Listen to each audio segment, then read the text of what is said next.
Yeah, Charlotte, we're gonna continue on. For whatever reason, my phone has stopped. Sometime it doesn't give me the full amount of time I need on it, but nonetheless, we're good to go. Just let me get focused in here real quick, and we're gonna go ahead and get it started back up, right where we left off. All right. And Dr. Kennedy even gave us things like that. He said, I'm Yahweh, and he said, so are you. The only difference is I know it and you don't. You see? And we went on to think that we didn't know it because we started saying, well, I'm Yahweh. See? And we just ran that into the ground, you see? So you have to start off right to understand. If you don't know what the beginning of this thing is, you never will have an appreciation for the end of it, you see? Now, in that state, and Joe Loffer covered this, Yahweh was inscrutable, incomprehensible, and indiscernible then and now. See? Don't ever think that you're going to get to the place that you're going to be able to scrutinize, you see, Yahweh. See? He is inscrutable, incomprehensible, and indiscernible. Get Romans, I think it is 11 and 33. This is just saying in some words that might kind of help get the point across to you. All the depths of the riches, both of the wisdom and knowledge of Yahweh. Read. How unsearchable are his judgments and his ways past finding out. Now you know something. That would make you wonder why the founder of this school called this the Institute of Divine Metaphysical Research. See? Do you know what he was doing at that time? He was setting you up. Making you think that you could research Yahweh. And we did go on a wild goose chase trying to find out something that was unsearchable. See? And it tells you over there, see, it tells you there in the 66th chapter of Isaiah, about the 4th verse, he said, I will choose their delusions. See? And that is one of the things that right today separates those in the Institute. See? I mean, within the Institute, I ain't talking about the world. For the most part, I'm talking about the people in the Institute. But you got the world right up in here, too. You don't have to go out beyond the Institute. See, find out what I'm talking about. See, but the thing that's making the difference between some of us in the Institute and some of us also that are in the Institute is some have thought that they could search out the Creator, and they come prepared with all of their proof. See, their oratorical ability. You understand? Their memory. And all that their research that they can bring, and they think that that qualifies them to know something about the Creator, and he's already said he's unsearchable, inscrutable, incomprehensible. You see?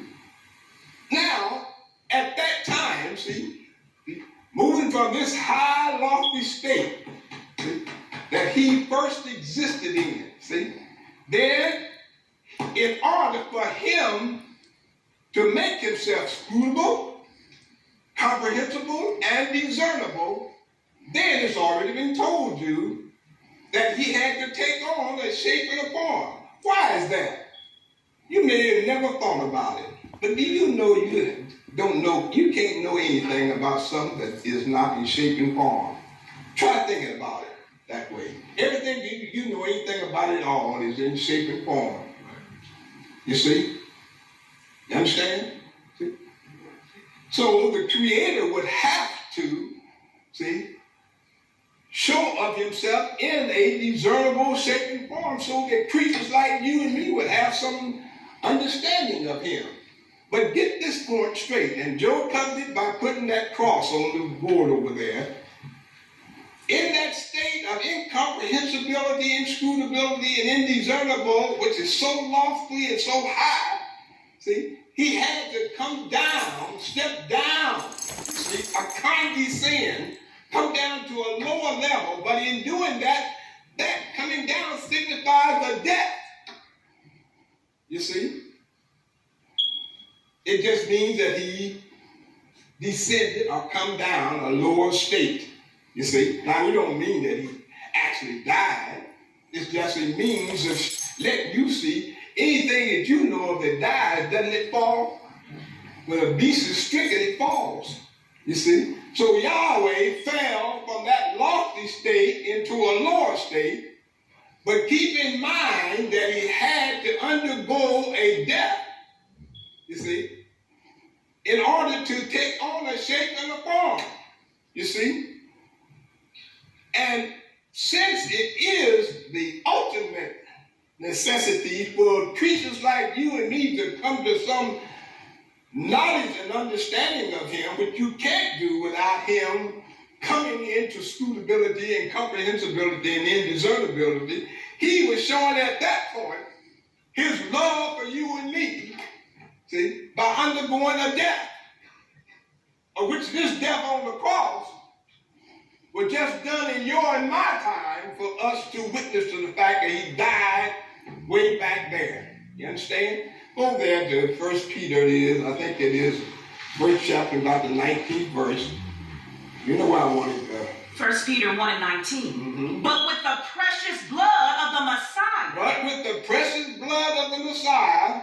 As of a now lamb. There was blood in this body here. See? See? Read. But with the precious blood of the Messiah, as of a lamb without blemish and without spot, read. Who verily was foreordained. Listen, folks, who truly was foreordained, read. Before the foundation of the world. Listen, this took place way back here in the eternity of Yahweh, even before there was a heaven and an earth, even before there were angels. See? Yahweh is demonstrating his love for you and me by undergoing a death. What for? So you and I could come to some comprehensibility, some discernibility, and scrutability as far as he is concerned. You understand? See? Read. Who verily was foreordained before the foundation of the world. Read. But was manifest in these last times. Was manifest in these last times. That's what Romans 1:19-20. This only happened because of that. It happened way back there before the foundation of the world.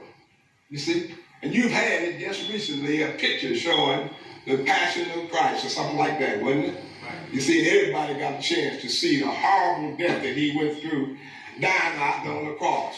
See? But they failed to get the significance of him dying. You understand? Now, Paul covers that by, see, over in 2 Corinthians, I think it is about 4:10. Always. Now, wait a minute. He says always. And you want to stop and let that soak in. Because I found out in the Institute that we just have a tendency to think we know what words mean. We never look them up in the dictionary to find out if it has any other meaning than what you think. Like the word in, for instance. This is something that I brought out. He said in is just a preposition. And look at the word preposition, preposition. It's before a particular place or state, preposition. And a preposition greatly modifies what comes after the preposition. You understand? But the little word in has something like 32 or 33 meanings in Webster's dictionary. How many of those reasons can you give, or definition can you give to the word in? See, come on now. See, we're so smart. You understand? See? But we think that we can, you see. We're always about, see. Read on. Always bearing about. Always, that means simply this. There should be at no time, absolutely no time. You should go to bed with this on your mind. Get up in the morning. Have it encompass your thoughts all day long. Always. Doing what? Bearing about. Bearing about. In the body. In the body. The dying of Yahshua. The dying of Yahshua. See? John 3:16. God so loved the world that he gave his only begotten son. And I like to look at it like this. See, coming from here to here, that's his son. He gave his only begotten son. Read. Always bearing about in the body the dying of Yahshua. Read. That the life also of Yahshua. Listen here. If this had not happened back there in the realm of eternity, you and I would have no possible chance of being saved. See? That's really so important. See? Going back to that snowball, you see, you wouldn't have no chance whatsoever of being saved if he hadn't foreordained, you see, you and our salvation way back there in the realm of eternity. Always bearing about in the body the dying of Yahshua the Messiah. Read. That the life also of Yahshua. You wouldn't have no life in you. See, read. Might be made manifest in our body. Might be made manifest in our bodies. Now you have a life now. Now we ain't talking about that. See? Because I'm still on that 17th chapter of John. See, go back and pick it up in the first verse. See? These words spake Yahshua, and lifted up his eyes to heaven and said, Father, the hour is come. Glorify thy Son, that thy Son also may glorify thee. Read on. As thou hast given him power over all flesh, that he should give eternal life. Eternal life. Now wait a minute. See? You haven't even given us a thought. Because all we have concentrated on our lives from the time you come out of your mother's womb to the present time is your life, your physical life. And you know that has an expiration date. See? Now you don't know when that is, but I've got news for you. All of you are going to die. Me too. Frankly so, if you stick around here long enough. You see? And it's such a sad occasion with so many of us, because we don't know what death really is. See, we think it is the cessation of the heartbeat, the stopping of respiration, stopping of the circulation of the blood, so forth and so on. But that's not what death is. See, that's a common terminology. Death is your ignorance of the Creator as he really is and as he actually exists. When you don't know him as he really is and as he actually exists, you are dead. You are dead while you yet live. See? Paul mentioned that. See?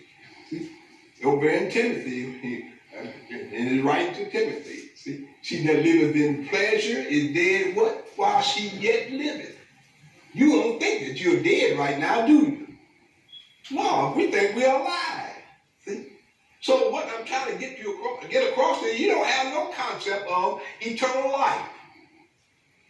See? Now that is life beyond the grave that never ends and is not beset with the worries and anxieties and the heartaches and the pains and the suffering that you go through in a physical life, and yet still we hang on to that with all there is in us.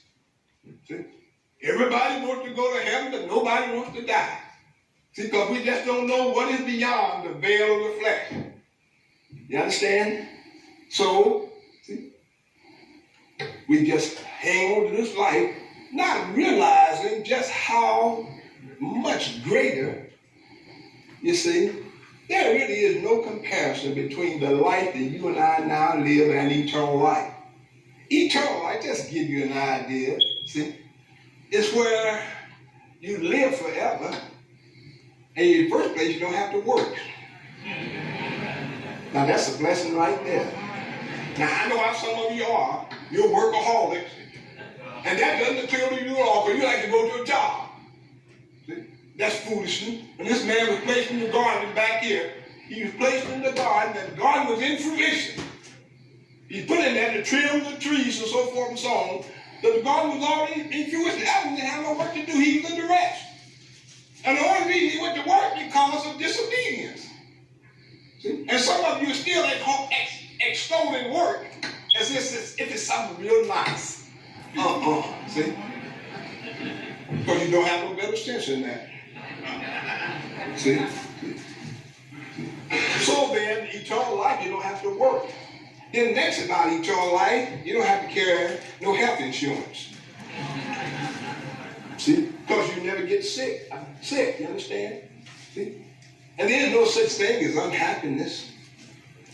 You understand? You don't have to feed yourself. You don't have to clothe yourself. See? Now, that's just an idea, see, of what eternal life is. Now, he says, read that statement again about eternal life. That he should give eternal life. All right, pick up John 10:28. And I give unto them eternal life. I give unto them eternal life, read. And they shall never perish. They shall never perish. Neither shall any man pluck them out of my hand. Now, you know, it's just recently come to my understanding. But I had just come to this conclusion. I'm talking about institutes. I told you before, that's who I'm talking about. See? I have come to the conclusion that so many of us don't want eternal life. You know what you want? You want some blessedness here in this life. You understand? You want a penthouse, a nice automobile, all these physical things that you are opting for, you see, that's going to come an end to them. Solomon talks about that in Ecclesiastes. With the wisdom that Yahweh gave him, he sought out the whole rhyme and reason of life. And one of the travesties that he saw was a man work all his life, then have to die and leave it to somebody else. You understand? But we are foolish enough to, see, look at it that way, you see, because we just don't have no understanding about what we are really looking at, you see. Now read on. And I give unto them eternal life, and they shall never perish, neither shall any man pluck them out of my hand. Now, just want to come right to the chase now, because what this man came, I said I was of the conclusion that so many of us do not want eternal life, see? And that's the reason why some of them have left the school and discontinued following after this teaching because they have not gained what they thought that this teaching was going to afford them. See, we haven't promised anybody in this school Cadillacs and penthouses and things like they do out there in the world. You see, if that's what you're looking for, you just might as well get on up and move on out now, because that's not what we are. But one thing we are offering you, that is eternal life. It's yours for the asking. And this man that came to us, see, it's already been brought out, see, that man is the one that had eternal life to give, see. Now let me just look at this. Let's look at it like this, see. I told you about how high this cloud is, and then Yahweh actually assumes the shape and the form, and even that in that state, see. How many of you in the school here have had a vision of Yahweh Elohim in that state? Raise your hand. I have. You see? And we used to emphasize this. Get Numbers 12:6. And he said, hear now my words. Read. If there be a prophet among you, I, Yahweh, will make myself known unto him in a vision, and will speak unto him in a dream. Now, you know we used to stop right there at that time. And we thought we had something going. If there be a prophet among you, I, Yahweh, make myself known unto him in a vision, and speak unto him in a dream. And we never had a vision ourselves. And we try to prove to the rest of the world that that's the way for them to comprehend the Creator. You see? Now, a little bit later on down the line, then we had Yahweh had us to read on. Read on. My servant Moses is not so, who is faithful in all mine house.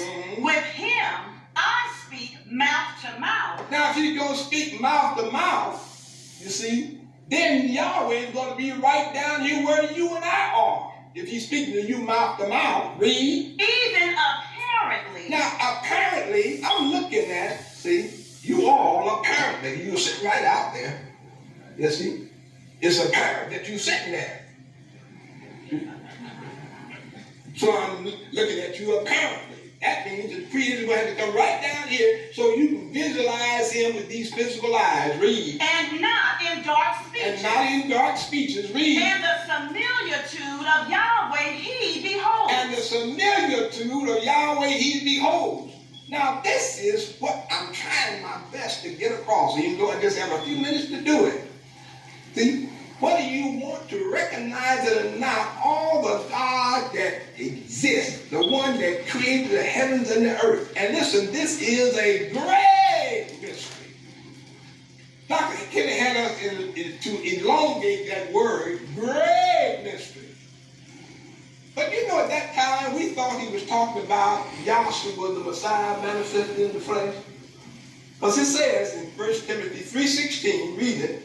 And without controversy. Without any controversy. Great is the mystery of godliness. That's the way he had us to read it. Read on. God was manifest in the flesh. Listen, this one that is inscrutable and incomprehensible and indiscernible came through a state of making himself scrutable and incomprehensible. And this state is known as the Word of Yahweh. See? And he didn't stop there. He said the Word was made flesh. And he came on down here where you and I abide in a fleshly body. See? Now listen, see? Yahweh in that state of inscrutability and indiscernibility is a great mystery too. See? But I want you to know it's equally as great a mystery of him being manifested in the flesh. See? And that's where we're having our troubles right now, is appreciating God manifested in the fleshly body. Even though this man that came to us, who was all the God, somebody, I know